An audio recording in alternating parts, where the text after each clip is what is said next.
Well, good morning, comrade subscribers. Thanks for hanging around.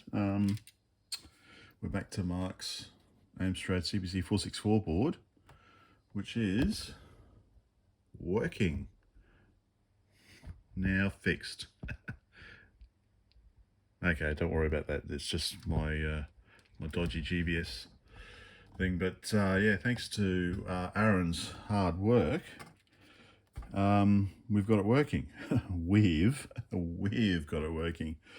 So story is basically I had to go to Melbourne for work for a couple of weeks. So Aaron very kindly volunteered to take over the troubleshooting.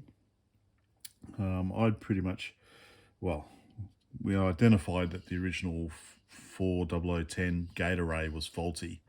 So I'd put in, basically it was missing the clock. So I replaced it with one I had, and we had a clock. And it looked like we had video out here, but it still wasn't working. So there was obviously more issues.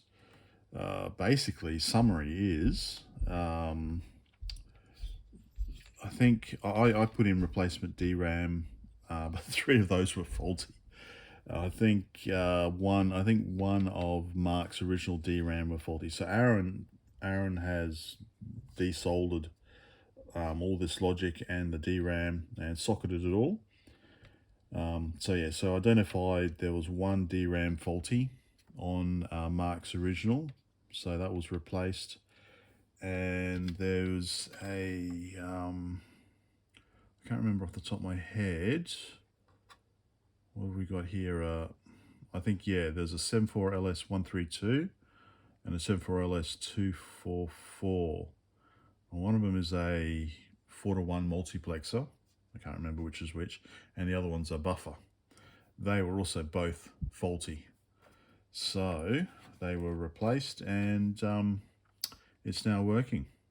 So we've got the 40007 in here because, well, Mark's original 40010 and my replacement were both, well, both appear to be fault. Either that or there's an issue with this socket, or location. Yeah, so Aaron had a 40007. Main difference between these two is, okay, there's a different pinout between these two gate arrays. This one really needs a heatsink. This one runs really hot, whereas this one doesn't. But there's 2 large resistors here that are missing. So if you're gonna put a 40007 on this type of board, then you need to add these 2 missing resistors in as well. So that's basically it. I'd say it is now working beautifully. This is quite, yeah, so this was quite a difficult board. We had 1, 2, 3, 4 different faults to get it back to working, and I can't thank Aaron enough for his perseverance. Basically figuring out, basically patiently, one by one, replacing until we got it working. And he used a ROM to identify the faulty DRAM here. So yeah, so I thought I'd just give you that quick final update. Mark's popping around today on his way up north on holiday, so we'll be picking the board up again.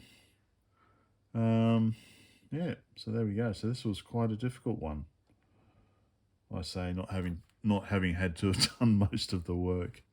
So yeah, so replaced other things like the crystal and capacitors and some of the decoupling caps as well. So there we go. 4 faults on this Amstrad. Thanks again to Aaron.